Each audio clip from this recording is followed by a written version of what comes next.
Hey everybody, it's Mike from the Mike Wagner Show, powered by SoundCloud Studios, brought to you by our official sponsor, the Mike Wagner Show, international award-winning author Mia Molson-Zia, Missing, available on Amazon and paperback and ebook. Coming soon, Missing 2 by Mia Molson-Zia, double the suspense, double the fun. Check it out on Amazon. Also brought to you by Sweet Psalmist by Serena Wagner, based on the life of David, including 30 exquisite paintings. King David Psalms, check out the Sweet Psalmist, Amazon.com, keyword Sweet Psalmist Serena Wagner. And the Sensei Swing, Eric Diamond with the latest All of Me on ericdiamondmusic.com. New CD coming soon. Make sure you check it out. Well, here are the amazing San Diego-based artist, singer, songwriter, musician, composer, multi-instrumentalist, and written over 2,000 songs, toured worldwide, and worked together with a number of artists. Began playing classical piano at 4, wrote the first song at 8, played 12-string guitar at 11, also flute in middle school, and began performing at local coffee houses at 14, studied at Oxford and playing shows in Europe. It opened for Lisa Loeb, previous release, and comes with something you would not imagine in summer releases. Talk more about that. We'll get to the latest, the Ashtabula River Road Disaster. We'll find out more about that. Live, ladies and gentlemen, plus dudes in beautiful downtown San Diego. The amazing San Diego-based singer, songwriter, multi-talented Gayle Ashtabula. Gayle Skidmore. Gayle, good morning, good afternoon, good evening. Thanks for joining us today. I got that in my head for some reason. I apologize, Gayle. Thanks for joining us. That's okay. I liked it. It's nice to be here. Thanks for having me. Well, it's great to have you on board, Gayle. So you're a San Diego-based artist, singer, songwriter, musician, composer, multi-instrumentalist, and written over 2,000 songs, toured worldwide, worked together with a number of artists. You began playing classical piano at 4, wrote your first song at 8, played 12-string guitar at 11, flute in middle school. You began performing at local coffee houses at 14, stayed at Oxford and playing shows in Europe. And you also opened up for Lisa Loeb, previous release. Came with coloring books. How do you like that? And we'll be getting to your latest, the Ashtabula River Road Disaster. For getting on it, Gayle, tell us how I first got started. How I got started. Way back. Way back. I started playing classical piano when I was 4. I took private lessons and I ended up doing part of a undergraduate degree in classical piano. And then I switched away from that, but I've always done it. And I started writing songs right away when I was little in my journal. And so playing shows was just something that I naturally wanted to do. I wanted to play my songs for other people eventually. And so I started doing that at 14 and I've been doing it ever since. Mm-hmm. And you've got a pretty good repertoire as well. And what was the one exact precise moment that simply influenced you into what you do in the rest of your career? I'd say that listening to Lisa Loeb's album was really formative for me. When I was 13 or 14, I got her Tales, 9 Stories album, and I listened to it over and over. I think I only owned 3 CDs at the time. But I thought, oh, well, her songs are kind of similar to mine, so maybe this is something I could do. She does this for a living, and that's when I decided that's what I wanted to do. Okay. And besides Lisa Loeb, who are some of your other favorite singers, songwriters, musicians growing up? Growing up, I was really into Weezer, Led Zeppelin, the Beatles, nothing too out there. Later on, I got into some more interesting niche stuff, but in the beginning, I listened to a lot of classic rock, a lot of oldies, and a lot of classical music because of my piano. Oh, okay. And who's your favorite classical artist? Um, that's a toss-up. I think it depends on your mood, it just depends on the day. But I love Chopin, and I think he'd probably be my favorite, although I've been playing a lot of Sibelius in recent years. Okay. And I think that's a good repertoire as well, too. You've got your own called the Ashtabula River Road Disaster. We'll be talking about your other EPs like Gale, So Deep, Paperbacks, and more. Got feature one of the HBO films. We'll talk more about the Gayle Skidmore. But first, listen to the Mike Wagner Show at the MikeWagnerShow.com, powered by SoundCloud Studios. Visit online at SoundCloudStudios.com for all your needs. Look at a professional website without breaking your budget. SoundCloud Studios is the answer. SoundCloud Studios offers fast, affordable custom web designs that blow the competition away. Call today, 1-800-303-3960. It's 1-800-303-3960, or email to support@SoundCloudStudios.com. Mention the Mike Wagner Show, get 20% off your first project. Sonic Web Studios, take your image to the next level. Also, time to give official shout out to our official sponsor of the Mike Wagner Show, international warring author Mia Melson-Zia. If you love fast-paced mysteries, you'll love Missing by Mia Melson-Zia, available on Amazon and paperback and ebook. Missing is fast-paced and intriguing with an unforgettable twist. Takes place in 4 countries, 2 strangers, 1 target, where truth is illusion and those you love be the first go missing. It's available on Amazon and paperback and ebook. Missing by Mia Melson-Zia has got great reviews. And Eve 11 and George by Howard Lovings, including Joanna Cassie, Forbes Riley, and many others. So grab your copy today. 4 Girls Missing by Mia Melson-Zia, available on Amazon. Coming soon, Missing 2 by Mia Melson-Zia, double the suspense, double the fun. Check it out on Amazon. Also, the Mike Wagner Show is brought to you by The Sweet Psalmist by Serena Wagner, based on the life of David, including 30 exquisite paintings and King David Psalms. Sweet Psalmist gives a new perspective of David through the Psalms he wrote, and it's the time of shepherd where it started, and complicated yet turbulent relationship with King Saul. It's a story of love, betrayal, repentance, hope, and more. Check out The Sweet Psalmist by Serena Wagner on Amazon. Keyword Sweet Psalmist Serena Wagner. Also brought by Sensei Swing. Eric Dunn was release All of Me, featuring the title track I've Got a New Heartache, Bring Me Sunshine, and more. Eric's a multi-award winning artist, inducted in numerous Hall of Fames. Album and Entertainer of the Year. He'll be releasing a new CD soon. Check out the amazing Eric Diamond today, ericdiamondmusic.com. Follow on Facebook, YouTube, Spotify, and all platforms worldwide. Also, check out the Mike Wagner Show at themikewagnershow.com, 40 podcast platforms, heard in 100 countries. Make sure you take us with you on any mobile device.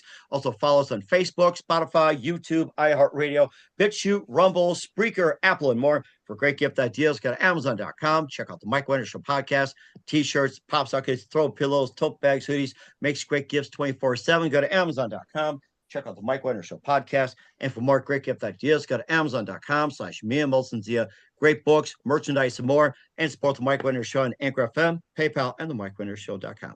We're here with the multi-talented Gayle Skidmore and the Ashtabula River Road Disaster here on the Mike Wagner Show. Now, before we get to your latest release as well, which has significance, you released some EPs as well, like Gayle, So Deep, and Paper Box, featuring one of the HBO specials. Tell us more about those. Oh, those are some of my earlier recordings. The Gayle EP was in 2002, I believe, and it was not the first recording I did, but one of the first that I released. I think it was the first that I pressed to a CD and put out there.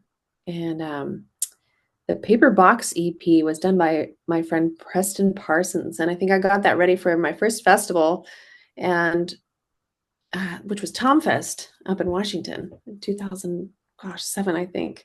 I toured up with a friend of mine, Rihanna Downey, and I remember that EP.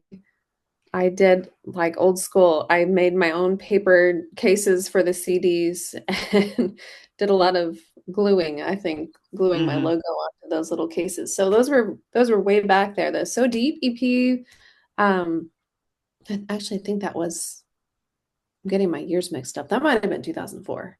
I have too many EPs, but oh, that's okay. We can talk most of them. Doesn't have to be the year precisely, but some of those as well too. If you are throwing some songs from the previous releases, feel free to do that as well. Okay. Yeah, I mean, the So Deep EP had a song called The Muse on it, and that won me a guitar from my friend Tyrone Wells, who's another singer-songwriter. He's up in, I think he's still in Orange County. He tours around a lot. So that was a fun EP for me. Okay. And you also did Cowboy Road. You also did Make Believe and also Sleeping Bear. And tell us more about those. The Cali Road EP was one I did with Aaron Bowen in San Diego, and that was it was a longer EP. I think that's 6 songs. And then Make Believe was my first full-length album, and that one came out with a coloring book, as you mentioned.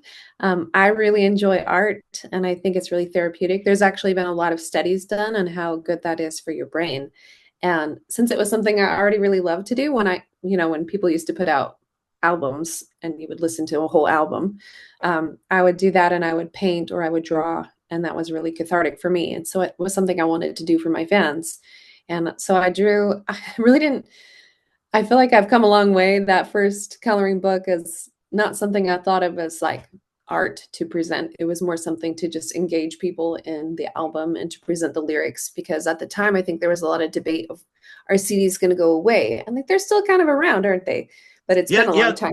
Yeah, they're still around. I've got one in my hand right here too. So albums are making a comeback. They're called vinyl. I still have a collection. And over to my right over here, I wish I could move my camera over, but I can't. Oh, I still yeah. have a record player. So I'd like to see cassettes come back and maybe eight tracks. God knows when. Oh, that'd be fun. I actually did release a cassette in 2015 and it sold out. And I have, I think, four different vinyls. A couple of them are compilations with other artists, but I have a 7-inch and a 12-inch, and then I think two compilations on vinyl. But yeah, I agree. I love vinyl. It's the best way to listen. So Hmm. I'm glad they're going to come back. And plus, you also have the Gordon Wars, if I got that right, the New York EP, and more on those.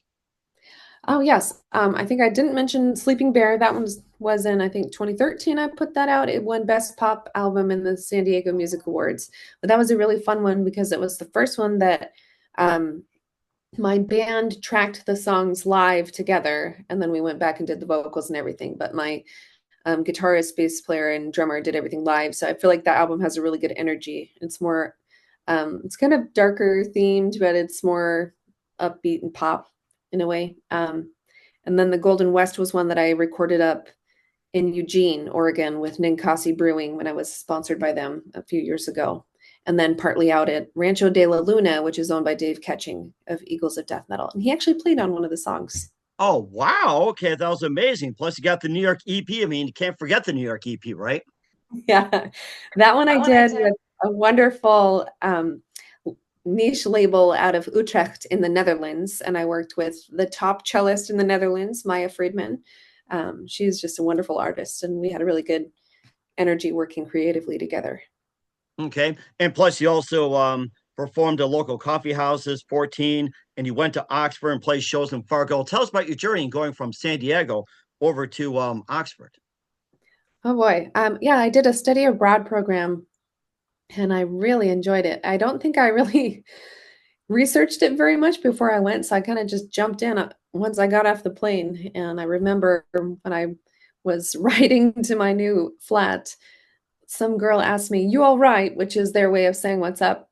And I was like, Oh, "Yeah, I'm okay. fine." And I didn't know what was going on over there, but I ended up loving it. I've always wanted to go back and live there and study there again, but we'll see if that ever happens. What was your favorite part of Europe? Oh, well, I lived in the Netherlands for 8 years until a year ago, in 2 days. And my favorite part of Europe, boy, that's really hard. I've been touring in Finland the last couple of years, and I'd Oh, say that's nice. Okay. I have Okay. family up in Lapland.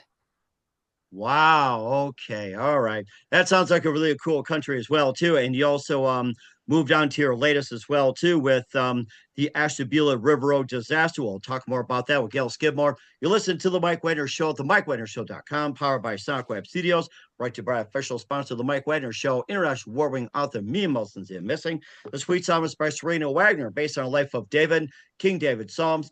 Amazon.com, keyword Sweet Psalm of Serena Wagner, and Eric Diamond Music with All of Me, title track and more, ericdiamondmusic.com. We'll be back with you, multi-talent Gayle Skidmore of the Ashtabula River Road Disaster after this time.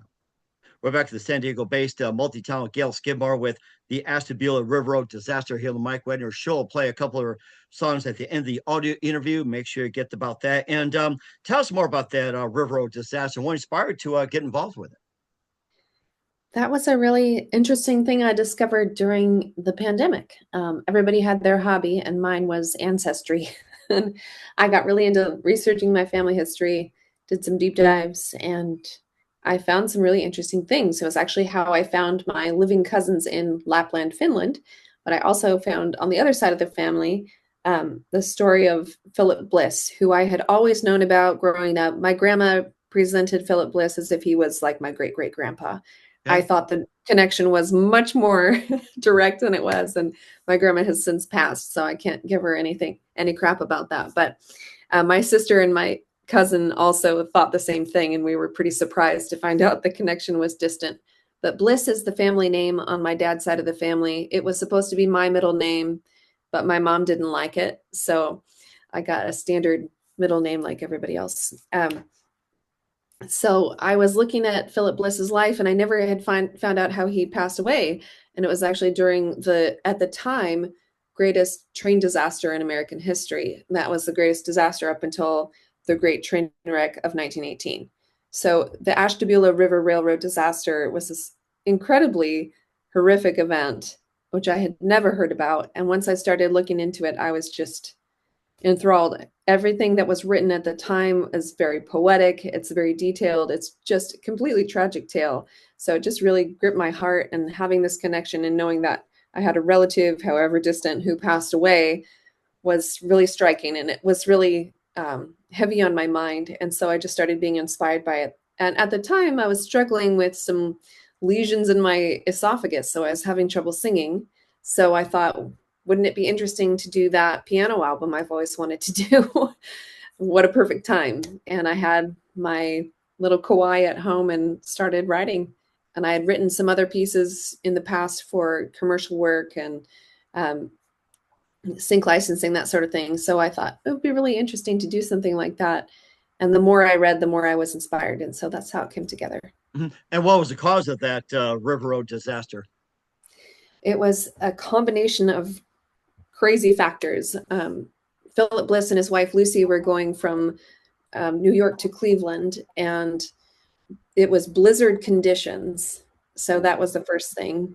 The engineer and designer of the bridge, they made some mistakes. So the bridge was designed completely out of iron. The design was called the Howe Truss, and it had a flaw in it. So there was a flaw in one of the lugs, and in the blizzard conditions, it exacerbated the problem. And so when the train was going across with gale force winds, the bridge ended up buckling, and only the first car made it across, and everything else went into the ravine. Wow. And because of the kerosene lamps and stoves and the wooden train cars, there was immediately a massive blaze. Within 5 minutes, everything was ablaze.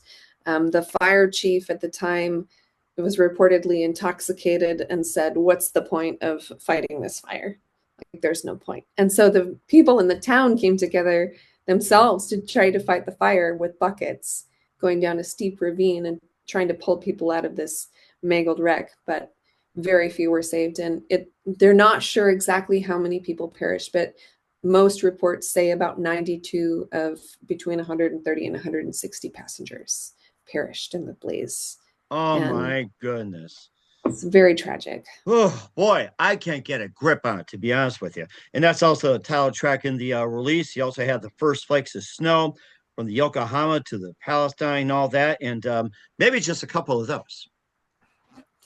Yeah, so I have this book I can show you here.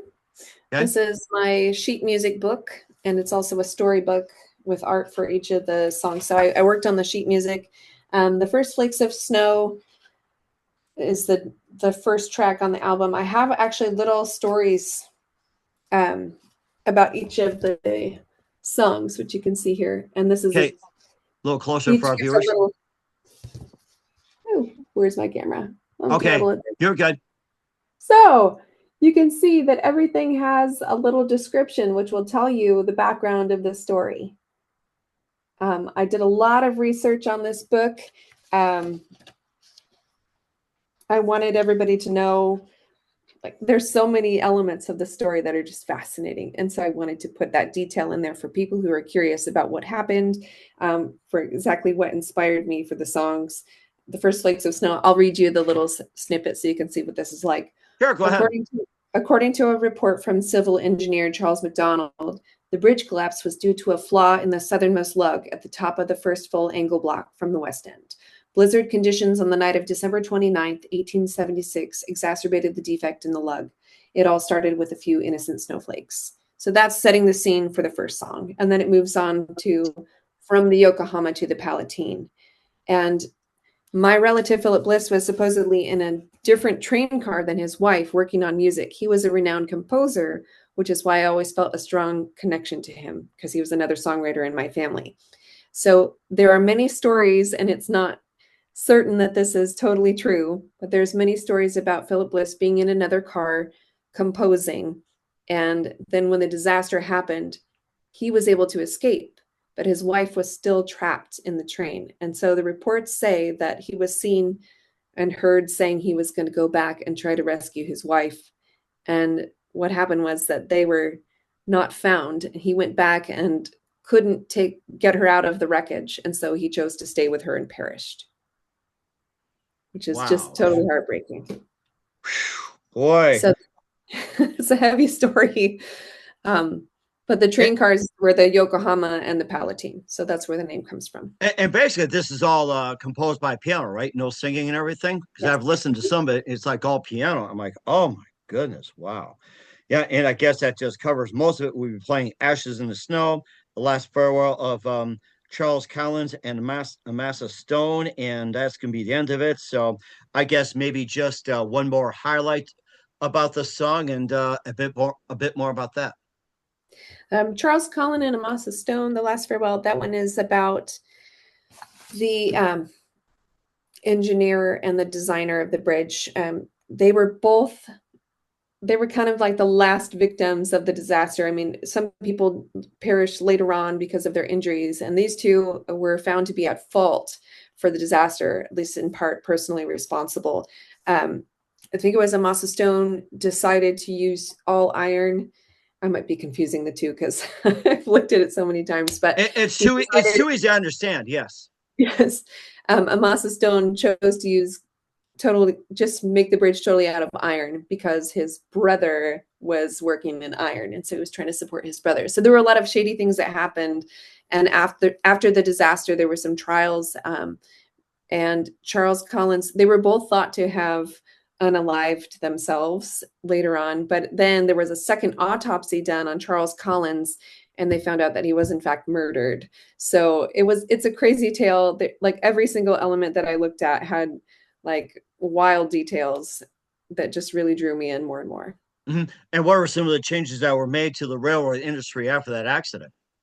Well, definitely that design was found to be faulty. And so they were doing stricter regulations. They were changing regulations about kerosene lamps and wooden train cars. And so there were actually a lot of improvements made to the industry that came after this.